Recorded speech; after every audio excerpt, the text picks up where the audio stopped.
1969年5月13日，马来西亚历史最黑暗的一天。50多年来都是马来西亚社会的禁忌话题，却有一位马来人冒着风险大谈513议题，常年走在513活动的最前线。他说，513的受害者们都是国家的英雄。Siapa salah? Cina atau Melayu? What I hear from the Chinese community is always like Malay kill Chinese.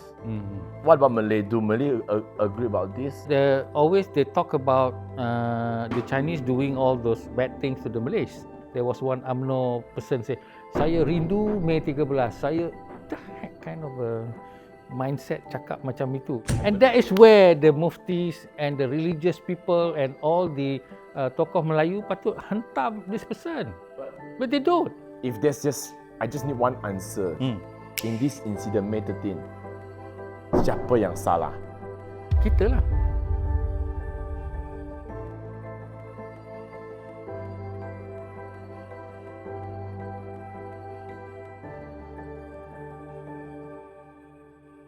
欢迎大家回到种族歧视，感谢 DOREMART 的大力支持，让我们把最好的内容带到大家面前。513不是禁忌，我们应该要记得，并且勇敢的去面对过去，马来西亚才能更好的走下去。这里是种族歧视的513系列，我们今天请到了513事件发生的马来学者 Prof Tajuddin。Welcome, Prof Tajuddin, today to come to our show。那今天呢，我们第一次请来了马来的角度来跟大家分享513的这件事情。所以今天呢，我们整个访谈呢会用英文来做访问。All right, Professor. So on that time, May 13, 1969, how old are you and where were you that time? I was in Batuas. I was in Standard 1, we call that. But that time, I lived in Seberang Perai. I lived in the barrack police, in the police compound. Because this is, my father was a constable. It's a policeman. Okay. But then, when later on after Standard 1, then we moved to Batuas, very close to the school, of which I only walk. But when I was in Perai, I would take a car.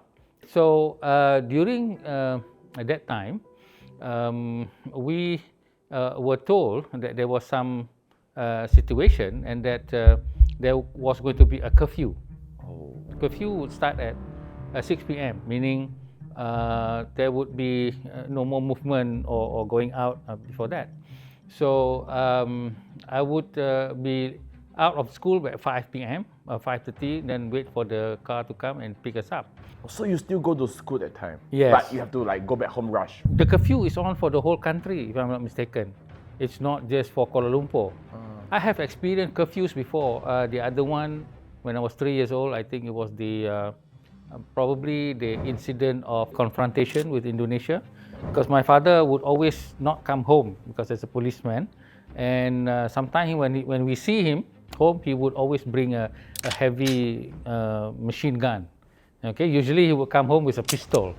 Okay, but there are times when I saw that he would bring home a stand gun, a carbine, and also a submachine gun. Usually he would come home sometimes once every 2 days, but during certain period he would disappear for one week, meaning he would be on what they call it, on standby at the police station, sleeping there and all that. So that was the time of May 13 that I remember. My father was not at home most of the time. I think they were afraid that it might flare up into other places, and police barracks would be a target for certain people. I think that's about all I remember when I was younger. But do you hear your dad say anything like, oh, it's very dangerous? No. My father would never talk about his work at all. He would pick me up at school when I was in secondary school. Sometimes he would bring the Land Rover or the Alfa Romeo. You know, these are the police cars. People would think that I was caught by the police or something like that. But then it's my father just picking me from the school. So in that period of time, you would just observe and observe. Your dad didn't say anything at all? My father didn't say anything at all until he died. He never said anything. See, my father before that was a police hutan. Police hutan means field force. So he was about, with the communists, and he had he had participated in some exchange of gunfire with the communists and things like that. I read some of his, later on when he died, we found some of his what we call Diary? All police have to keep the diary. So he was under the British officer. I never heard him speak anything about his experience in the jungle. I never heard him speak anything about the May 13. And most importantly, not the same as most Malays, he never say anything bad against Chinese or Indian, because he has many Chinese and Indian friends. But and in school, everything just normal? School normal. My teachers were all non-Malays. I don't even remember a single Malay teacher. And they never, I never heard them express anything during that time. All right. When is the first time you go back and study this kind of thing, May 13 incident? I don't really remember when we belajar pasal this May 13. I think my political awareness only came about Reformasi period. But before that, I was in the United States studying for my first and second degree under the JPA scholarship. That one, we were talking about what we call the Islamic movement, Islamic reform movement, what we call reform. The subject of May 13, I think only comes out, if I can remember, during the Reformasi period, because there were then, issues about race and things like that. Whenever there's only issues about race, during elections and things like that, then this thing will come out. Because I said, this Malays really not that affected by May 13. From what I'm in the Malay community, of course. I'm in the family, relatives. Nobody talks about it. The only time you talk about it when you listen to the politician raise it up. Oh. They raise it up as a threat to the Malays by the non-Malays, something like that. This is called a narrative. This is how I hear about it. As a Chinese, my parents will say, somehow they will share to me like, oh, something happened long time ago, May 13th is very dangerous and you have to remember this. We Chinese gonna bully.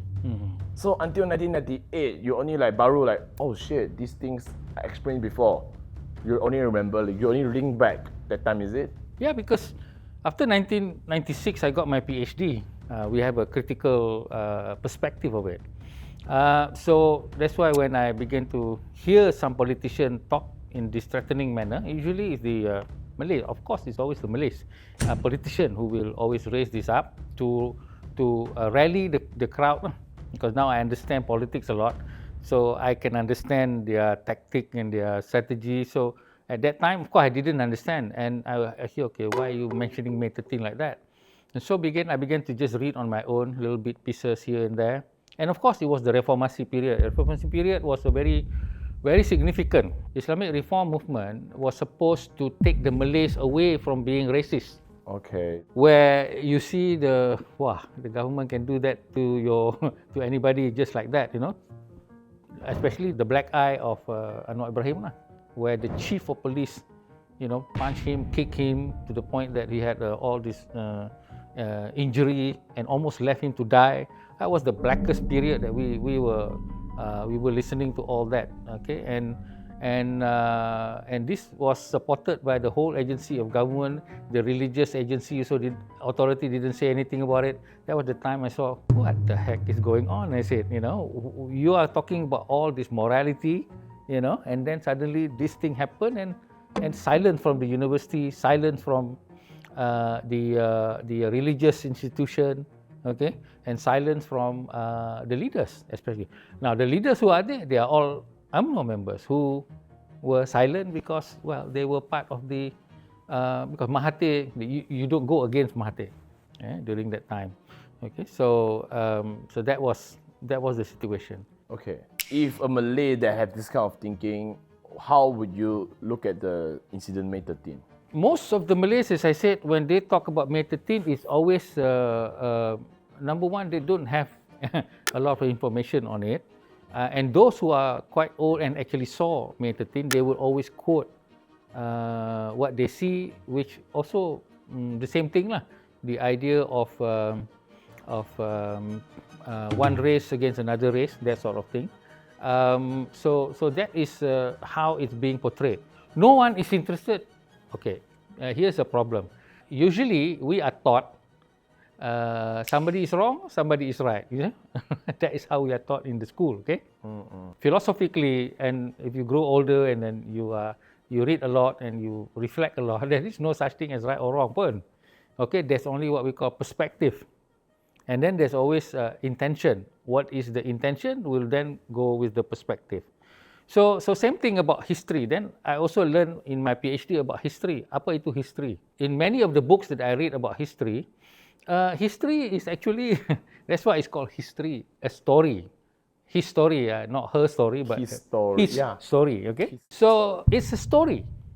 Someone said, no, history actually happened. Yes, there is something that happened. For instance, Tunku Abdul Rahman said this. Okay, you can actually trace what he said because there is this document, there's this verification. So these are called events. Events and artifacts. Artifacts are things that is there, like houses or whatever. Okay.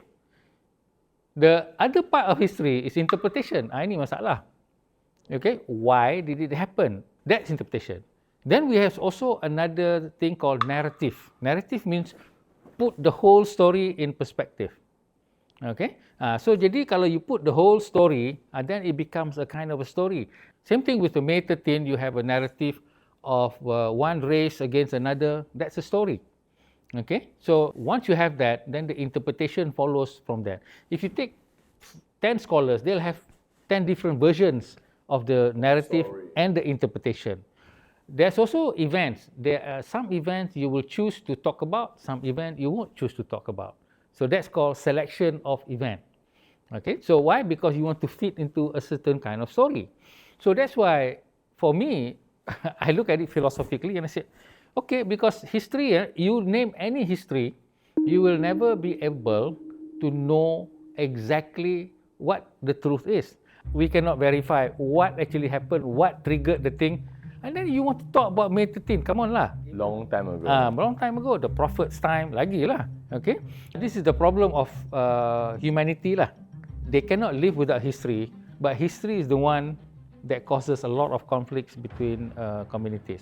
Because everyone have their own perspective, and then the histories you never know what is the real one. Yeah. Everyone just want to voice out what they would like to voice out. That's right. That's right. Jadi dia semua suatu perspektif. This is what I hear from the Chinese community is always like Malay kill Chinese.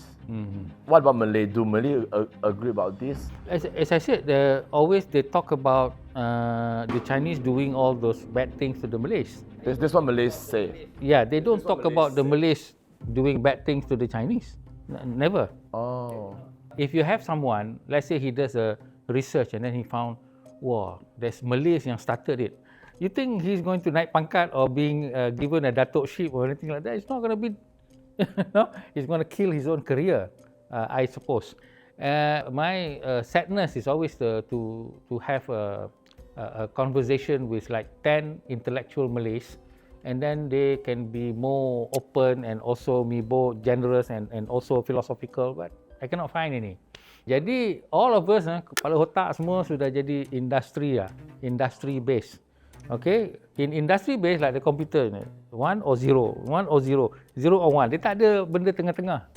Now a lot of things about life, you talk about love, you talk about family, you talk about honor, you talk about loyalty, apa benda pun yang meaningful in humanity, there is no wrong and there is no right. There's always the grey area. Okay, the grey area is the one that makes us human, and this is the subject sepatutnya of social science. You know, so this is where we do not cultivate an inquiry community.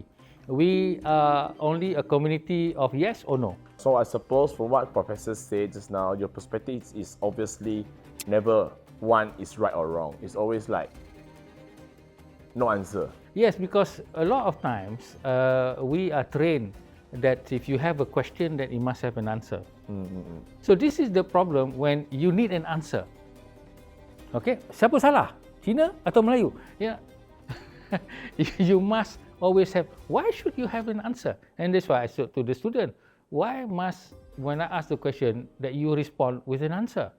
Then how should we respond, sir? Well, you should have responded with a question. You didn't ask me the question. That's why I said in the May 13th issue, what is best? Best is that we don't let it happen lah.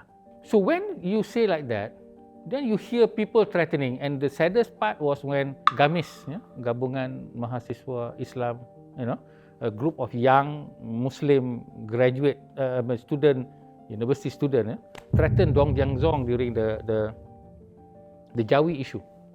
I was part of the thing at that time. It was a few years ago during Pakatan Harapan's rule, and Mazli Malik was the Minister of Education. They wanted to put Jawi in the Bahasa Malaysia curriculum, and there was a reaction from the Chinese education group. They wanted to have a congress to invite all the Chinese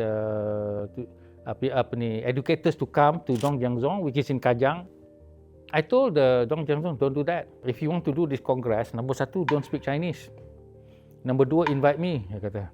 Because kalau tidak, semua Cina saja situ. They're going to set up a Cina Melayu thing, So they say, okay, we can do that. But at that time, the young people who are all Malays and Muslim already was already outside, and they said, if you don't stop talking about this Jawi thing, meaning refusing it, then we are afraid it might happen May 13th. So in a sense, it's a kind of a threat. I mean, not Azmal Saleh, not Tajuddin Abdul Rahman, not all these old people, young people who say this kind of sentence. So kalau young people sudah ada this threatening narrative, susah lah macam tu. That's why even in a new era, this kind of sentence still come out. Jadi sama juga kan. We have not changed 1969 sampai sekarang 40 tahun, 50 tahun, So we have not moved.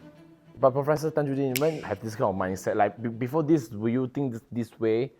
I think I began to talk about the idea of the memorial, the idea of having a public holiday and all that. Only the last 15 years only. Meaning I'm 64, so last 15 years, maybe 45, 50, something like that. Because this is a culmination of all my value system, Islamic, Western, and also I also learn from other religion. So I have an open idea about goodness and about spirituality. Okay. So the thing here is that if we don't have this sort of philosophical stand about something very severe that happened to our country, and that how do we move forward is not to let it happen, okay, and then to look at aspect that could have led that to happen. For instance, insulting each other, When you hear also like the stepping on the Quran issue, the kuil haram issue, quite recently, it's almost sudah jadi macam itulah, this May 13 thing. But the way that they are handling it is still the same, which I disagree with. What is it? One group, if you step on the Quran, the Muslim will attack that whatever Indian ke siapa ke yang itu. And then the kuil haram, then you have almost the situation yang sama jugalah, this kind of thing. So jadi then you say the police to tangkap lah itu, it will never solve anything. I said that if a Muslim insult the non-Muslim, then the right thing to do is for the Muslim, what I call tokoh-tokoh Muslim atau tokoh-tokoh Melayu, those important people who people respect must advise that person or must admonish that person, okay? Not use police or anything like that.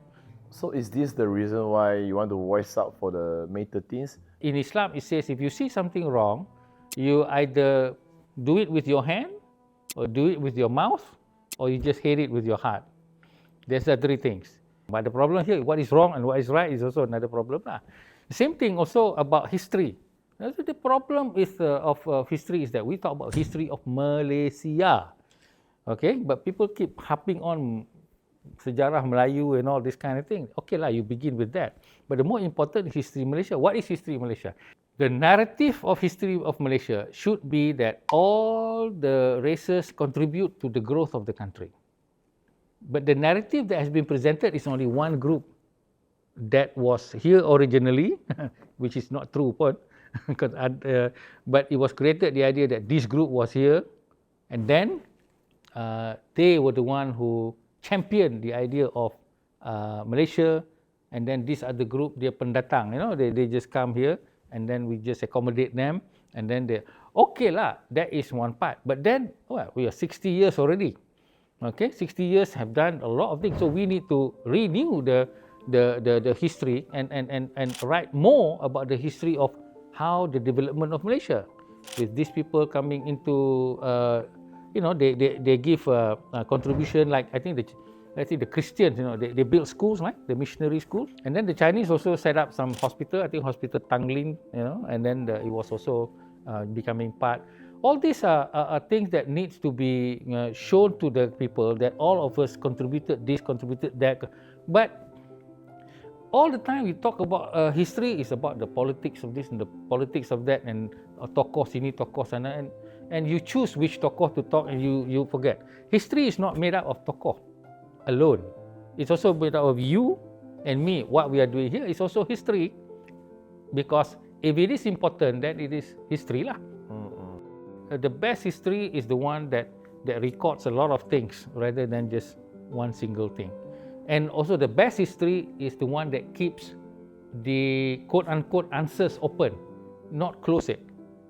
So that's why I said that we need to have a memorial in order to remember this, and we need to have the politician to come to the cemetery and to actually put up an oath that says they would never do that. Why they are bringing it up? Because we never had this thing. Okay, ini yang, so the question yang more important is not what happened in the past. The more important question is what are we going to do in order to move our country ahead so that it becomes something in which, number one, we depend on each other. Number two, if something bad happens like May 13, everybody is the one that is at fault. Okay. Number three, we need to have everyone to actually pull their weights in order for all of us to be successful. We cannot have just one successful, the other one not successful. That one is a failed nation. Jadi kita nak kena, we have to have that kind of a narrative. So far, we don't. Actually, I'm quite curious. How do you have collaborations to Pesawat to do all this? I only knew about it a few years ago when my head of school, Mr. Teo, one day he was showing me some pictures, and I said, what picture is that? Oh, this is the cemetery. Okay, and then Prof, in the cemetery they got Malay, Indian. What? That is very significant because you don't have that. Yeah, we don't have that in Malaysia. Impossible to have that. That's one. The other thing is the release Devdas. There's a book called The Release Tapes or something of the interview with Tunku Abdul Rahman, and some interviews there that actually traces what happened before, a day before that. So all of this made me question more and more.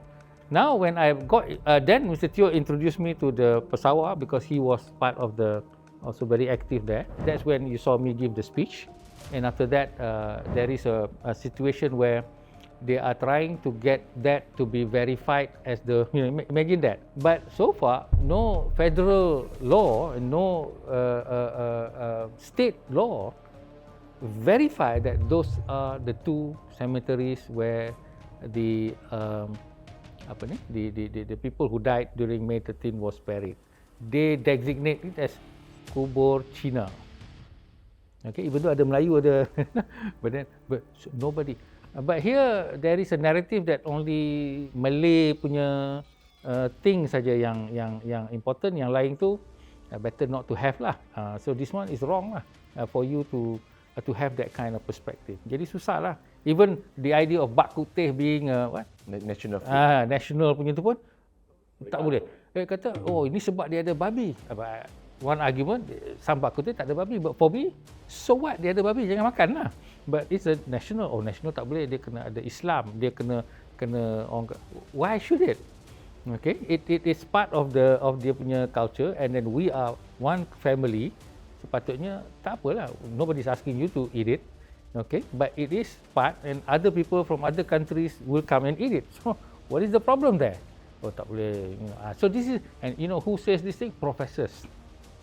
Okay, I have many professors friends who say, tak setuju dengan you lah, Prof. You cakap macam tu, you are like polluting the idea of Malaysia in terms of its Islamic identity. Or I get accused like that.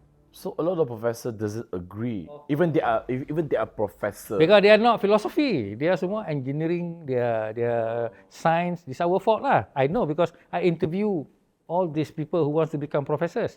And when I ask all these kind of questions, dia tak boleh jawab. Because they don't read anything other than that. And then when they retire, then only they read about Islam. I read about Islam when I was 22 years old, on my own. And I read a lot about it. Here, dia baru nak belajar. So that's where we have all this extremism, conservatism, and I can see the problem lah. So a lot of professors thinking is always rejected by Malays. Yes, like yes. always like disagree what you say. But itulah when my sad thing is that how do we stop people from saying things like there was one UMNO person say saya rindu Mei 13, saya the heck kind of a mindset cakap macam itu. But when this kind of a speech come out like Mei 13 is going to happen again. And that is where the muftis and the religious people and all the tokoh Melayu patut hentam this person. But they don't. It's like they agree or they don't dare to voice out or I what? don't know lah, but I think they agree mostly. Is it really? Yeah, kalau tidak kenapa you tak cakap? Because you can use the argument, okay, yang cakap tu ahli politik and then this is not your business. What do you mean not your business? This is clearly sedition. Okay, very very clear sedition. One thing to say, kalau kita tidak buat begini akan jadilah Mei 13. Itu satu hal. But you say saya rindu Mei 13. But of course he was taken by the police and then charged and then a little bit of punishment and the thing disappeared. And then it will come again next time maybe. Because tidak ada tokoh Melayu yang tegur dia, yang influence the people. Let's say we've got how many professors of history.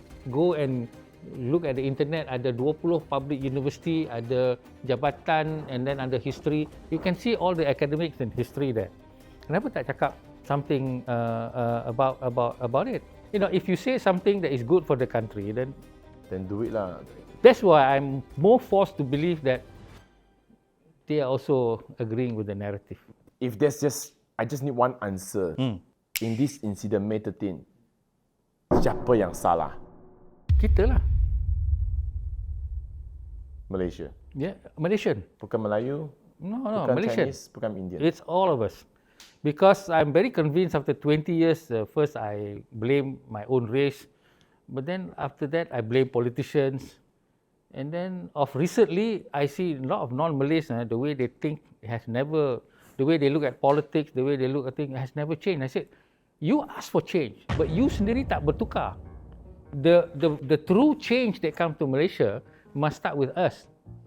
Okay, how? We change the way we look at things, and in order to do that, you have to read more, you have to listen more, you have to not go and viralize things that you don't know anything about. I've heard it so much already. I know I have a YouTube, I baca komen, I tengok, mostly non-Malay, dia tak setuju kalau saya sokong certain thing of this and that. They don't come from a perspective of satu, a perspective of knowledge, kedua, a perspective of pragmatism, ketiga, a perspective of the future. Dia tak mau, dia tak tahu. Yeah. They would like to see and hear and support things that they would like to do. That's why you already gave my answer. No, kita. Unless we say that, baru kita boleh berubah. Kalau you cakap orang ni salah, orang tu tak akan berubah. I selalunya tak suka nak cakap siapa salah.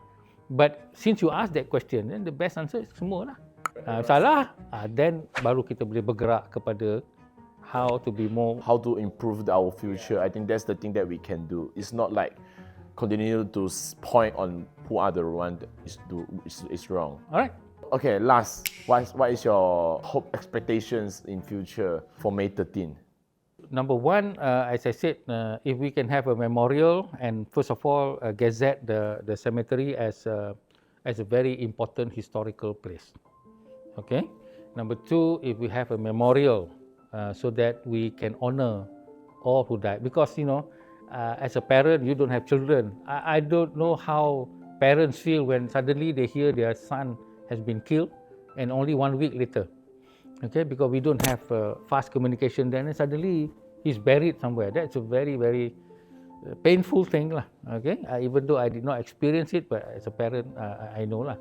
Yang ketiga, we need a group of responsible educators, responsible historians, and also responsible politicians, and also responsible people in society. Politician means across the board, all of the members. If you are my way, all of them. We sit down and we agree to say that May 13 is all our fault.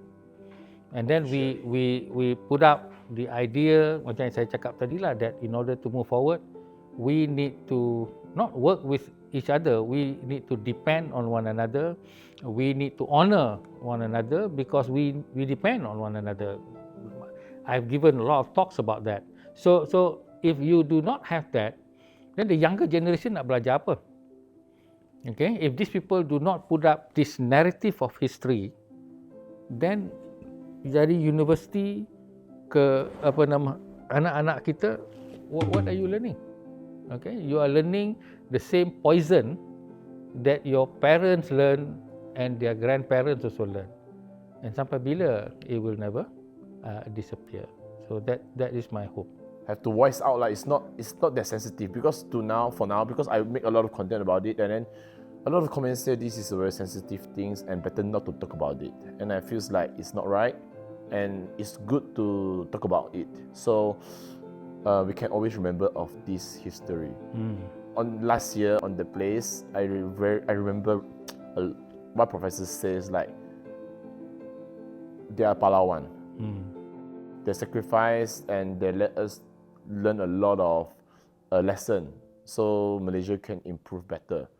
But we have to remember this day first. Kejadian Mei 13 ini perlu diperingati dengan satu public holiday. Walaupun dikatakan mereka ini mangsa, bagi saya mereka adalah pahlawan. Dalam pengorbanan mereka kita harus belajar. Tapi kalau kita tak belajar, ini problem. So unless we all blame ourselves for May 13, we will never see a good future for our children.